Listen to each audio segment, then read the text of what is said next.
Hallelujah. सबको जय मसीह की। प्रभु का मैं दिल से धन्यवाद करता हूँ। आज एक बार और परमेश्वर अपने सम्मुख लेकर आया है।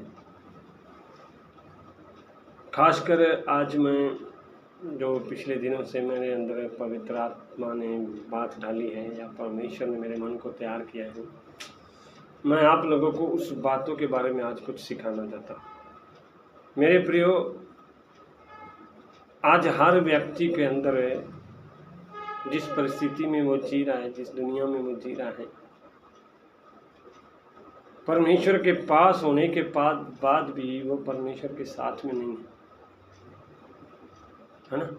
परमेश्वर के पास होने के बावजूद भी उसके साथ नहीं। पास होने का मतलब है कि हम उसके आंखों के सामने हैं। साथ होने का मतलब है कि जो वो कहता है कि हम वो कर रहे हैं। दुनिया उसके पास है परंतु उसके साथ नहीं है।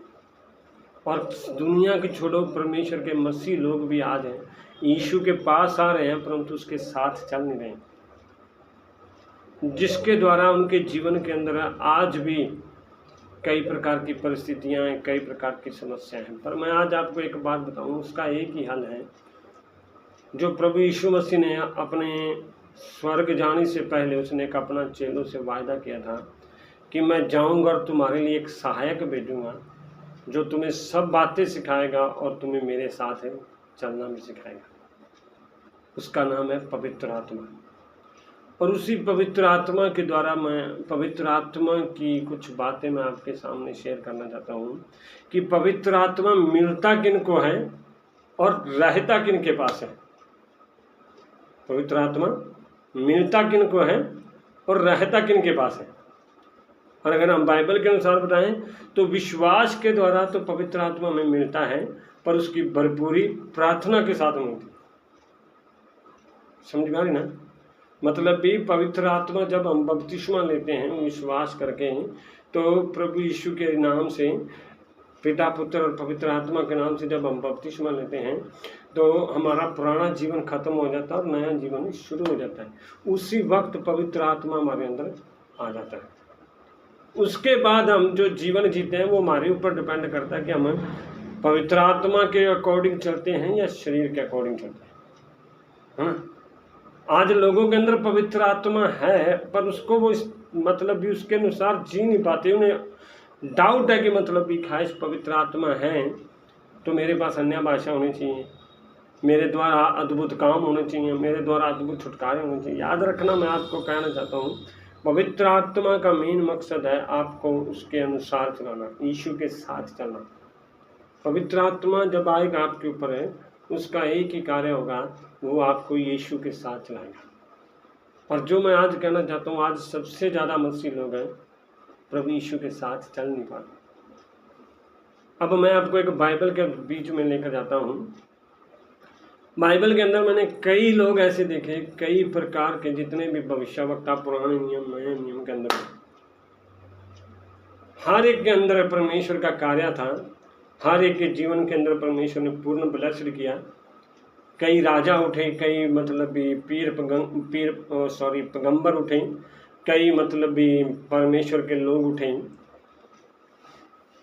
पर जो परमेश्वर ने, मैं एक बात उनमें से देखा कि जहाँ पर एक राजा की जीवन खत्म होता है वहाँ पर वो पवित्र आत्मा का कार्य वहीं पर खत्म हो जाता है। जब अगला बंदा है, जब वो अपने राजा की या अपने पापा के मकसदों पर चलता है, तभी वो आत्मा उसके अंदर काम करता, नहीं तो उसका आत्मा वहीं पर खत्म हो जाता है। पर 3 व्यक्ति मैंने ऐसे देखे जिन्होंने जीते जी अपने साथ एक ऐसे व्यक्ति को चलाया कि जब वो मरे उनके बाद वो आत्मा उनके ऊपर ठहर गया, वह आत्मा उनके ऊपर ठहर गया। आज मतलब हम जीते जी किसी के साथ नहीं चलना चाहते, पर 3 व्यक्ति कैसे थे बाइबल के अंदर, सबसे महत्वपूर्ण व्यक्ति हैं जिसके बारे में बाइबल पूर्ण खुले से बयान करती है। वो ऐसे व्यक्ति थे जिन्होंने अपने साथ एक एक व्यक्ति को रखा और जो आत्मा उनके अंदर था वही आत्मा उनके पास आया। कौन कौन व्यक्ति? मूसा, एलिया और यीशु मसीह। ये तीनों व्यक्ति एक ऐसे व्यक्ति हैं, मतलब ये परमेश्वर ने ऐसा अनुग्रह इनको दिया है कि इन्होंने अपने साथ साथ ऐसे लोगों को रखा, जब उन्होंने अपना कार्य छोड़ा तो वही आत्मा इनके अंदर भी काम करना शुरू हो गया। पहले अगर मैं बताऊं तो मूसा के बारे में, मूसा को जब परमेश्वर ने चुना तो जब वो अकेला था, मतलब ये परमेश्वर की हजूरी में चलता था, उसको परमेश्वर ने सेवकाई के लिए तैयार किया, तो उसके साथ एक व्यक्ति था जिसका नाम था यहोशू। चलने वाली भीड़ थी, पूरी भीड़ थी उसके पास। बाइबल बताती है कि 6 लाख लोग थे उसके साथ, हर दिन चलते थे, हर दिन उनको अगुवाही करता था मूसा। पर एक यहोशू एक ऐसा व्यक्ति था जो मूसा के करीब रहता था। करीब रहने के बाद जो मूसा करता था वो यहोशू सब कुछ देख रहा था। वो यहोशू सब कुछ देख रहा था। उसको पता था कि मूसा किस तरीके से चल रहा है, किस तरीके से नहीं चल रहा है। और यहाँ तक कि उसको लास्ट में आके जब मूसा की मृत्यु होने का समय आना था, उसको ये एहसास भी हो गया कि अब मूसा मरने जा रहा है तो अगला मेरे को ही बढ़ाएंगे। उसको पता लग गया था। बल्कि मेरे बाइबल में ये नहीं लिखा है कि परमेश्वर ने मूसा को तो बताया था, पता नहीं मूसा ने यहोशू को नहीं बताया, परंतु यहोशू को अंदर फील होने लग गया था कि आज जिस दिन मूसा मरेगा उस दिन अगला कदम मेरा होगा। कैसे होगा? अब मैं एक वचन पढ़ाना चाहता हूँ।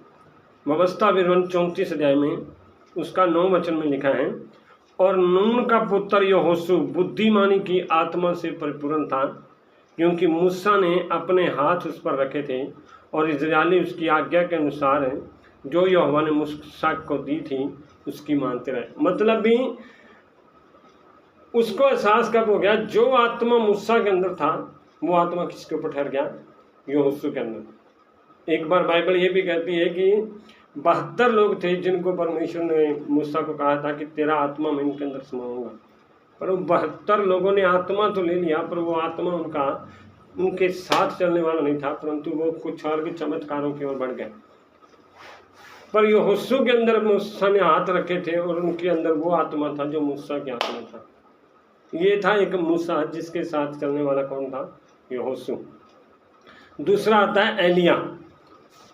एलिया के बारे में हम अच्छे से जानते हैं। पहला राजाओं की किताब में उसके बारे में लिखा है कि उसने 3.5 साल वर्षा बंद कर दी, फिर उसने प्रार्थना की, वर्षा शुरू हो गई। तो जब एलिया उठाए ले जाने के लिए तैयार था तो उसके साथ खड़ा हो गया एलीशा। वो अब उसके साथ साथ चल रहा है। परमेश्वर का अनुग्रह उसके ऊपर है। लोग उसको बोल रहे हैं, अगर आप दूसरा राजा 2 अध्याय में पढ़ोगे तो लोग उसको बोल रहे हैं कि जब वो यरीहो में गया तब भी वो एलिया के साथ था। लोग बोल रहे हैं कि तेरा मतलब भी एलिया को उठाया जाने जा रहा है। कह रहा मुझे सब पता, बस तुम चुप रहो। फिर दूसरी बार यरदन में गया, वहाँ पर भी लोगों ने बोला कि तेरा वक्त उठाया जाने वाला है। उसने कहा कोई बात नहीं, तुम चुप रहो। फिर वहाँ पर गया एक जगह और बेतलेहम में गया तो वहाँ पर भी उन्होंने बोला तेरा दास उठाया जाने वाला, एलिया उठाया जाने वाला। मतलब भी एलिया जहाँ जहाँ जाता था एलीशा वहाँ उसके साथ साथ रहता था। और जहाँ पर जैसे ही वो मतलब भी एक जगह पर जब एलिया उठने जा रहा था तो उसने एलीशा से पूछा तेरे को क्या चाहिए? मांग, जो तुझे चाहिए मैं तुझे दूंगा। उसने सोच ले, आज के लोगों की ख्वाहिश कुछ और होती है, पर उसकी एक ही ख्वाहिश है कि जो एलिया तेरे अंदर आत्मा है मुझको उसका दुगना अभिषेक चाहिए। उसने कहा तूने बात तो कठिन मांगी है, पर तू एक शर्त है, आज तक तू मेरे साथ रहा है, परंतु अब अगर तू मेरे को ऊपर उठते हुए देखेगा तो वो आत्मा तेरे अंदर आ जाएगा। तो बाइबल बताती है जब वो एलिया उठाया गया तो एलीशा उसको देख रहा है, वही आत्मा किसके ऊपर आ गया? एलीशा के साथ है। मूसा के साथ यहोशू था तो मूसा की आत्मा किस में आ गया? यहोशू के अंदर। एलिया के साथ एलीशा था तो एलिया की आत्मा किसके अंदर आ गया? एलीशा के अंदर। अब तीसरा आता है यीशु मसीह। यीशु मसीह, पूरी भीड़ उसके साथ चलती थी, पूरे लोग उसके संग चलते थे, परंतु 12 चेले ऐसे थे जिनके साथ यीशु मसीह खुद चलता था और उन्हें अपने साथ रखता था, आने वाली बातों को उनको समझाता था। और बाइबल बताती है प्रेरितों के काम 2 अध्याय के अंदर है कि 2:5 के अंदर लिखा है कि वे सब पवित्र आत्मा से भर गए और पवित्र आत्मा ने अलग अलग बोलने की 2 का 4 में लिखा है, वे सब पवित्र आत्मा से भर गए और जिस प्रकार आत्मा ने उन्हें बोलने की सामर्थ्य दी वे अन्य अन्य भाषा बोलने लगे। अब जो यीशु का आत्मा था किसके साथ आया? चेलों के ऊपर आ गया। मेरा विचार सवाल क्या है, एक मरकुस में एक बात लिखी है, जब इस चेलों के अंदर पवित्र आत्मा आया कैसे?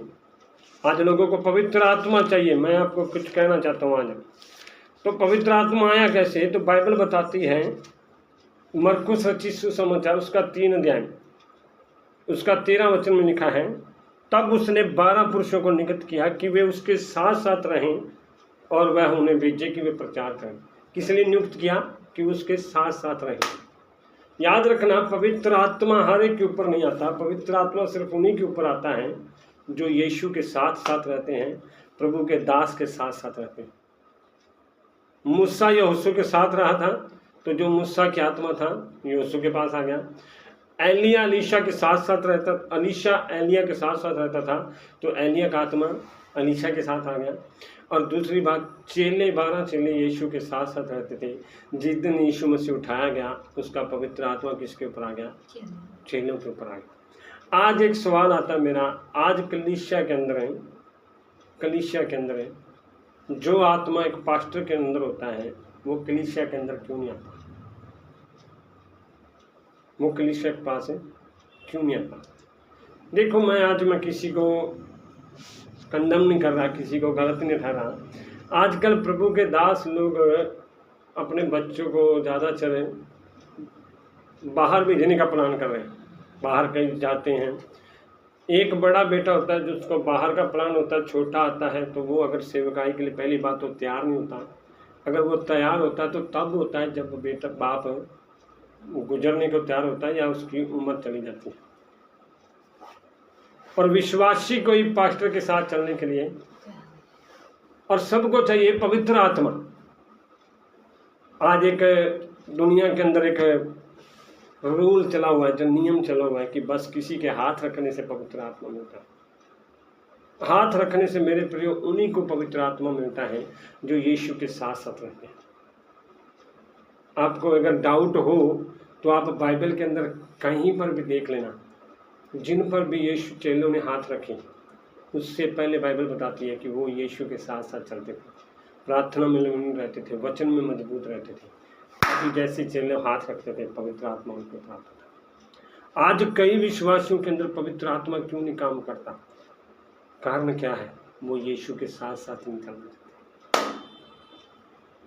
आज पवित्र आत्मा कारण इसलिए नहीं, मतलब भी उनको मिलता कि वो पापी या गुनाहगार हैं, वो इसलिए नहीं मिलता क्योंकि वो यीशु के साथ साथ चलना नहीं चाहते।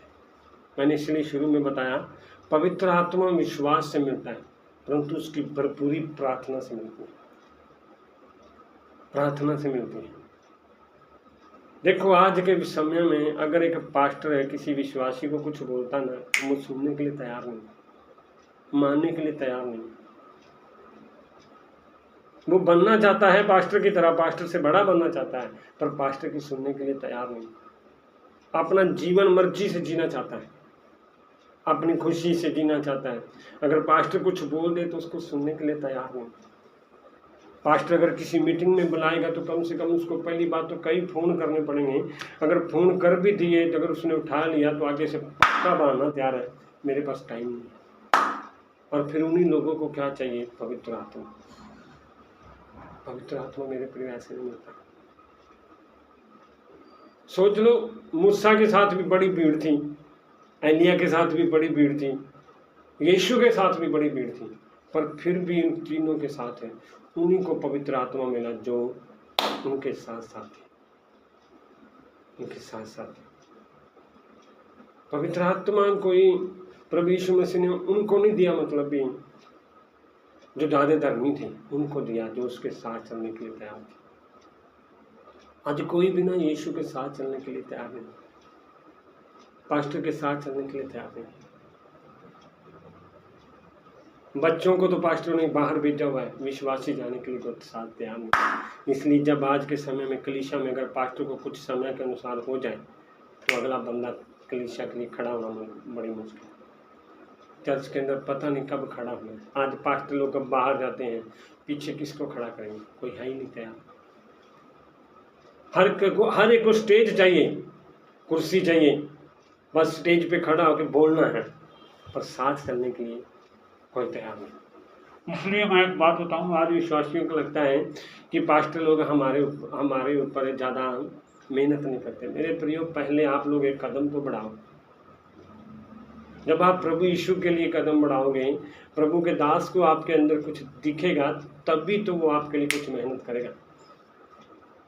आप उसके साथ कदम बढ़ाने के लिए तैयार नहीं हो, आप उसके साथ चलने के लिए तैयार नहीं हो। एक संडे चर्च आते हो तो 3 संडे चर्च नहीं बैठते हो। एक बार अगर दर्द हो तो तभी तो आपको यह चर्च याद आता है। फिर आप कहते हो कि हमें पवित्र आत्मा नहीं मिलता। पवित्र आत्मा उनको मिलता है जो यीशु के साथ साथ चलते हैं। हालेलुया। अब सवाल आ गया दूसरा, पवित्र आत्मा तो मिल गया ना, एक बात है कि आप साथ में चल रहे हो, हमें पवित्र आत्मा मिल गया। अब टिकता किन लोगों के ऊपर है?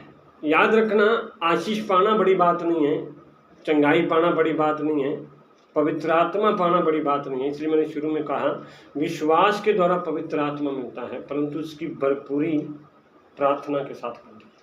उसी प्रकार पवित्र आत्मा पाना बड़ा मुश्किल नहीं है। हम कई बार चलो आज मेहनत कर लेते हैं कि हम हर परिस्थिति में यीशु के साथ खड़े हो जाते हैं कि हम प्रार्थना करना बैठ जाते हैं कि जब हमें कहते हैं ना किसी को किसी चीज़ की ज़रूरत होती है तो वो उसे पाने के लिए कुछ भी करता है।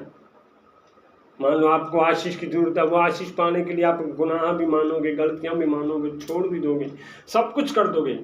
क्यों? आपको आशीष चाहिए। उसी प्रकार अगर पवित्र आत्मा चाहिए तो आप कुछ भी करने के लिए तैयार हो जाएंगे। पर सवाल ये आता है, जब आ जाता है वो हमारे अंदर टिकता क्यों नहीं? बात बड़ी ये नहीं है कि हमें मिल नहीं रहा, मिल जाता है। जब भी हम किसी चीज़ को पाने की चाहत रखते हैं तो मिल जाता है।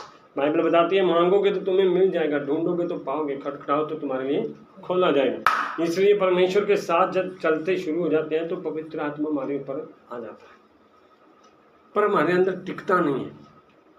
लोग आत्मा के द्वारा शुरू तो करते हैं पर शरीर के अनुसार खत्म भी कर देते हैं।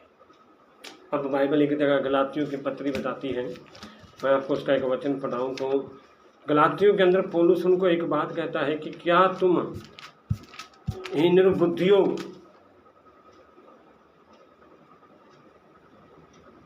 क्या तुम आत्मा के अनुसार शुरू करके अब शरीर के अनुसार से खत्म करोगे? वचन में लिखा है, गलातियों की पत्री में लिखा है, हे निर्बुद्धि गलातियों, क्या तुमने जो काम आत्मा के द्वारा शुरू किया था अब क्या तुम उसे शरीर के अनुसार खत्म करोगे? ज़्यादातर क्या होता है कि हम जब कुछ चीज़ों को पा लेते हैं, हम अपने शरीर की लालसाओं के कारण वो पाने के बाद हम उस आशीष को दोबारा भी खो देते हैं। पवित्र आत्मा हर एक जनों के ऊपर आ जाता है, पर वो खोते कैसे हैं? याद रखना, पवित्र आत्मा आपके अंदर आएगा, 3 बातें आपके अंदर होनी चाहिए। 3 बातें आपके अंदर वो खत्म करेगा। है बहुत सी बातें, पर मैं आपको 3 बातें आज के समय में बताता हूँ जो आज का मनुष्य खत्म नहीं करना चाहता। नंबर 1 है, पवित्र आत्मा की सबसे बड़ी खासियत क्या? जब वो आपके अंदर आएगा, जो आपके अंदर आएगा, सबसे पहले पवित्र आत्मा आपके अंदर जब आएगा, आपकी जुबान को आशीषित करेगा। क्या करेगा? जो पवित्र आत्मा से भरा हुआ व्यक्ति होता है ना, वो बहुत कम बोलता है, और जितना भी बोलता है यीशु मसीह से बारे में बोलता है। यीशु मसीह के आज सबसे बड़ी समस्या क्या है? लोग चर्च में तो पवित्र आत्मा में बोलते हैं, अन्य भाषा बोलते हैं, पर जैसे बाहर जाते हैं अन्याय भाषा बोलते हैं, अपनी मर्जी की भाषा बोलते हैं, जो उन्हें जी करता है वही कार्य करते हैं, गाली गलोच, लड़ाई झगड़े कलेश करते हैं, और फिर आके माफ़ी मांगते हैं। याद रखना, जब भी आप पवित्र आत्मा पाने के बाद वो अभिषेक आपको मिलता है, आप अपने मुंह से एक भी गलत शब्द बोलते हो ना, वो अपना अभिषेक आप अपने अंदर से खो देते हो। जब पवित्र आत्मा आपके अंदर आता ना, वो आपकी जुबान को भी आशीषित करता है। वो आपके अंदर प्रभु यीशु मसीह का सामर्थ्य भर देता है। आज लोगों को ना पवित्र आत्मा चाहिए, और वो अपनी जुबान पे कंट्रोल नहीं कर सकते। आज ना लोगों की जुबान ना आपके हाथ बस में नहीं। अगर उन्हें मौका मिल जाए ना बोलने का, तो वो पता नहीं क्या क्या बातें बोलते हैं, उन्हें समझ में नहीं आता। और चर्च में आकर फिर बोलते हैं कि बाबा ये थोड़ा होता है। जब पवित्र आत्मा आपके अंदर आएगा, वो आपको जुबान को कंट्रोल करेगा, वो आपकी जुबान को आशीषित करेगा, और आपके द्वारा वो शब्द बुलाएगा जो परमेश्वर चाहता है। सोच लो, बाइबल के अंदर जिन्होंने पवित्र आत्मा पाया, क्या उन्होंने कोई बुराई की? पवित्र आत्मा जिसके पास है, क्या वो बुराई कर सकता है? वो गुनाह कर सकता है, पाप कर सकता है? हम पवित्र आत्मा पाने के साथ बाद क्यों गुनाहों में फंस जाते हैं? कारण सिर्फ ये होता है, हमने पवित्र आत्मा पा लिया, हम फ्री हो जाते हैं। पर ये नहीं जानते कि जब पवित्र आत्मा पाते हैं तो बाइबल बताती है पवित्र आत्मा हमें हर दिन यीशु के पास लेकर जाता है। याद रखना, अगर पवित्र आत्मा आपने पाया है तो आप हर दिन यीशु के पास बैठे, और वो आपकी जुबान के अंदर ऐसी सामर्थ्य भर देगा कि जब भी आप बोलेंगे यीशु के बारे में। हालेलुया। नंबर 2, जब पवित्र आत्मा आपके अंदर आता है, झूठ को खत्म करता है। सोच लो, पवित्र आत्मा पवित्र है और आप बोल रहे हो झूठ है। समझ नहीं? पवित्र आत्मा पवित्र है और आप बोल रहे हो झूठ है, और फिर कह रहे हो मेरे अंदर पवित्र आत्मा। ये कोई मैचिंग होता है? बाइबल बताती है झूठ का पिता शैतान है। जब भी वो झूठ बोलता है, अपने स्वभाव से बोलता है, अपने स्वभाव से बोलता है। हमारा स्वभाव कैसा है? पवित्र आत्मा। पवित्र आत्मा का स्वभाव क्या है? प्रेम, आनंद, शांति, धीरज, कृपा, भलाई, विश्वास, नम्रता और सत्य। जब वो आपके अंदर है तो आप क्यों झूठ बोल रहे हैं? आपके अंदर से क्यों झूठ निकलते हैं कि होते कहाँ पर और बताते कहाँ पर? क्यों आप लोगों को सच नहीं बोल पाते? कारण आप यीशु के पास नहीं जाते। यीशु के पास जाया करो। इसलिए उसने कहा पवित्र आत्मा उन्हीं को मिलता है जो यीशु के साथ रहते हैं। भरपूरी उनको मिलती है जो यीशु के साथ रहते हैं। जब यीशु के साथ आएंगे, हमारी जुबान भी कंट्रोल होगी। यीशु के साथ रहेंगे, हम झूठ से छुटकारा पाएंगे। हालेलुया। लास्ट बात है, जब पवित्र आत्मा आपके ऊपर आता ना, आज सबसे ज़्यादा जो आज के जवान पीढ़ी, खासकर आज के, मैं कहता हूँ जो भी इन दिनों में शादी हो रही, जिनकी जो एडिक्शन में, फोन वीडियो में, गलत रिलेशन में फंसे हुए हैं, जब पवित्र आत्मा आएगा वो आपको उन चीज़ों से छुटकारा देगा। जब तक वो नहीं आपके अंदर है ना, पवित्र आत्मा नहीं आएगा, आप इन चीज़ों से बाहर नहीं निकल सकते। और जब तक वो चीज़ें हैं आपके अंदर, पवित्र आत्मा आ नहीं सकता। आपके अंदर पवित्र आत्मा नहीं सकता। कैथरीन कुलमन थी एक लड़की, परमेश्वर की दासी है। वो कलीसिया चला रही है, प्रभु के दास, प्रभु का अनुग्रह उसको पटा। वो कह रही है कि मैं जब भी चर्च में जाती थी, मेरे को परमेश्वर की उपस्थिति नहीं महसूस होती थी। लोग देख रही हूँ, पवित्र आत्मा से भर रहे हैं, लोग परमेश्वर की आशीष को देख रहे हैं, पर मैं खड़ी हूँ, मेरे अंदर कोई है ही नहीं है कि मेरे अंदर पवित्र आत्मा है, या मतलब भी परमेश्वर की उपस्थिति है मेरे अंदर। कह रही है सबसे बड़ी गड़बड़ी क्या थी? मेरा रिलेशन किसी के साथ था, मेरा एक बॉयफ्रेंड था, मैं उसके साथ गलत रिलेशन रखती थी। जब कह रही गलत रिलेशन रखती थी, तो एक दिन पवित्र आत्मा ने बोला, मैं प्रार्थना क्या करती थी कि प्रभु मुझे इस्तेमाल कर, पर गलत रिलेशन के कारण मेरे को परमेश्वर इस्तेमाल नहीं कर रहा था। इसलिए कह रही है मैं प्रार्थना कर रही हूँ। तो एक दिन क्या हो गया कि मैं अपने बॉयफ्रेंड के साथ कहीं पर जा रही थी, वहीं पर पवित्र आत्मा ने बोला इसको छोड़ दे, मैं तेरे को इस्तेमाल करूँ। कह रही मैं वहीं पर गाड़ी रोकी, बाहर आ गई। वो मेरे को आवाज़ लगाते जा रहा है, मैं बाहर आ गई। उस दिन से मैंने उस बॉयफ्रेंड से मिलना बंद कर दिया। कह रही है फिर उसके बाद पवित्र आत्मा ने मुझे ऐसा इस्तेमाल किया कि मेरे जाने से पहले ही लोग पवित्र आत्मा की भरपूरी से बन। आपके अंदर जब पवित्र आत्मा आएगा ना, आपको हर बुराई से, हर एक अडल्ट्री से, पॉर्न वीडियो से बाहर निकालेगा। आज सबसे ज़्यादा पवित्र आत्मा पाए हुए लोग ही फोन वीडियो का इस्तेमाल करते हैं, गलत कामों में, गलत एडिक्शन में फंसे, और जिसकी वजह से वो यीशु के पास आ नहीं पाते। और जहाँ पर यीशु के पास जब आप आते तो पवित्र आत्मा की भरपूरी होती नहीं। इसी कारण आज लोग कलीसिया में खड़े नहीं हो पाते। हालेलुया। इसलिए मैं आज कहना चाहता हूँ, मैं आपको एक छोटी सी गवाही बताना चाहता हूँ। पिछले दिनों में मैं पार्क में जाता था, पार्क में, और मैं अन्य भाषा की प्रार्थना कर रहा था, और वहाँ पर मैं देख रहा था कि कुछ लड़के लड़कियाँ हाथ में हाथ डाल के बैठे हुए हैं। मेरे को ये बात बड़ी बुरी लगी। मैं वहाँ पर बैठा हूँ और परमेश्वर की आत्मा मुझे कह रही है कि अन्य भाषा बोलो। मैंने कहा अन्य भाषा बोलो, सामने ये काम हो रहा है, कैसे बोलो? कह रहा नहीं, बोल बोलो। मैंने जैसे ही अन्य भाषा बोलनी शुरू करी, री बाबा जैसी भाषा बोलनी शुरू करी, जितने लड़के लड़कियां हाथ में हाथ लड़के बैठे हुए थे, उनका आपसी झगड़ा हो गया। वो वहीं से उठ के बाहर चले गए। तब समझाया, पवित्र आत्मा ने मेरे को भजन संहिता उसका 5 अध्याय के अंदर एक बात लिखी है। 5:4 में लिखा है, क्योंकि तू ऐसा ईश्वर नहीं जो दुष्टता से प्रसन्न हो, बुराई तेरे साथ रह नहीं सकती। याद रखना, अगर पवित्र आत्मा आपके पास है ना, तो बुराई का जीवन आप जी नहीं सकते। जब तक आप बुराई तब तक लोगों की करते रहोगे, तब तक लोगों को निंदा करते रहोगे, तब तक आप पाप में जीवन जीते रहोगे, जब तक आप पवित्र आत्मा नहीं है। जब पवित्र आत्मा आएगी, सबसे पहले वो आपके अंदर की बुराइयों को खत्म करेगी, आपके अंदर की दुष्टता को खत्म करेगी, आपके अंदर के पाप को खत्म करेगी। याद रखना, ये सबसे झूठी शिक्षा है कि आप पवित्र आत्मा भी पा रहे हो, गलत काम भी कर रहे हो।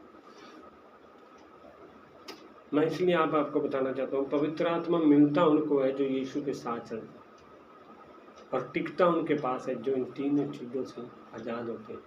नंबर 1, अपनी जुबान को कंट्रोल करते हैं। नंबर 2, जो झूठ नहीं बोलते हैं। नंबर 3, जो व्यभिचार से दूर होते हैं। अगर ये 3 चीज़ें आपके अंदर आज भी है ना, तो याद रखना, पवित्र आत्मा आपके अंदर नहीं है। अगर है भी वो वरदान अन्य भाषा का, तो वो आपके अंदर, वो आपके अभिषेक को आपके अंदर इस्तेमाल नहीं कर पाएगा। अगर ये 3 चीज़ें आपके अंदर आज भी काम कर रही हैं, तो आज अपने आप को उसके सामने समर्पण करके बोलो, पिता मुझे इस बुराइयों से बाहर निकाल। क्योंकि मैं आज के वचन को समझ गया कि आपके साथ बुराई टिक नहीं सकती। मैं चाहता हूँ पिता तू मेरे साथ रहे, मैं तेरे संग चलना चाहता हूँ। बाइबल बताती है, यूहन्ना रचित सुसमाचार उसके 16 का 8, 9, 10 में, जब पवित्र आत्मा आएगा वो आपको संसार के पाप, धार्मिकता और न्याय के विषय में निरुत्तर करेगा। जितना आपके अंदर परमेश्वर की भरपूरी में आप चलोगे, पवित्र आत्मा में चलोगे, उतना आपके अंदर से संसार का पाप खत्म होगा, उतना आप धर्मी बनते जाओगे, उतना आप परमेश्वर के न्याय के लिए तैयार होगे। ये वचन मैंने पहले सिखाया हुआ है, अगर आपको सुनना है तो दोबारा इस डिस्क्रिप्शन में जाकर आप सुन सकते हो। मैं पर एक बात कहना चाहता हूँ, पवित्र आत्मा अगर आपको संग चलना है तो इन 3 चीज़ों से बाहर निकलना पड़ेगा।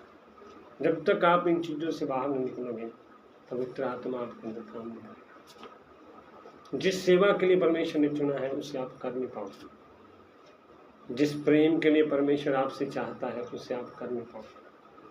इसी कारण आज लोग पवित्र आत्मा कहते तो हैं भी मेरे पास है, फिर भी यीशु के साथ सही से चल नहीं पाते, क्योंकि उधर से तो पवित्र आत्मा है, इधर से अभिषेक भी तो लीक हो रहा है। झूठ भी मारे जा रहे हैं, जो नहीं बोलना चाहिए वही बोले जा रहे हैं, उधर से व्यभिचार कर रहे हैं, उधर से फोन वीडियो देख रहे हैं।